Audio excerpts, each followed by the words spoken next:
دیکھو لینا جو ہے نا، لینا واہ کر کے بندہ لیتا ہے، دینا جو ہے نا آہ کر کے دے گا۔ یعنی کہ آپ کو اگر اپنی عزت بنانی ہے نا تو دوسروں سے مانگنا مانگنا مانگنا۔ پیر صاحب کو کوئی شخصیت تھی، وہ آ کر پیش کرتی تھی۔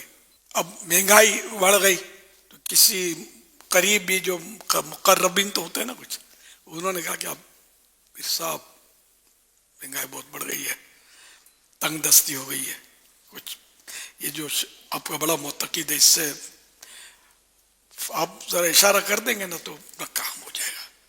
تو پیر صاحب نے اشارہ کر دیا کہ مہنگائی ہو گئی، تھوڑا بڑھا دو۔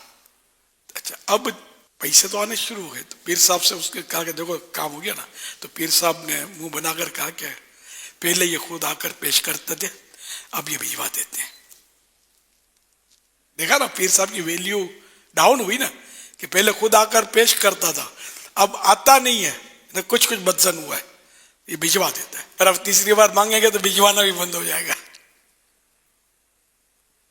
تو ففہم، مانگنے کی عادت یہ ہوتی ہے، کئی لوگوں کی ہوتی ہے، اسکوٹر مانگ لیے تو موبائل فون مانگ لیا تو یہ مانگ لیا تو وہ مانگ لیا۔ دیکھو لینا جو ہے نا، لینا واہ کر کے بندہ لیتا ہے، دینا جو ہے نا آہ کر کے دے گا۔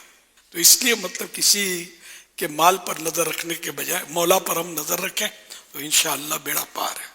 اس میں اپنی عزت بھی ہے، یعنی کہ آپ کو اگر اپنی عزت بنانی ہے نا تو دوسروں سے مانگنا چھوڑ دیں، کوئی چیز بھی نہ مانگے، آپ کا ایسا وقار اور بلند ہوگا۔ اور وہ بعض اوقات اگر آپ کوئی شرعی طور پر آپ کی حیثیت ہے نا، آپ سے متاثر ہے، تو وہ بعض اوقات منتیں کرے گا کہ یار کبھی تو لے لیا کرو مجھ سے۔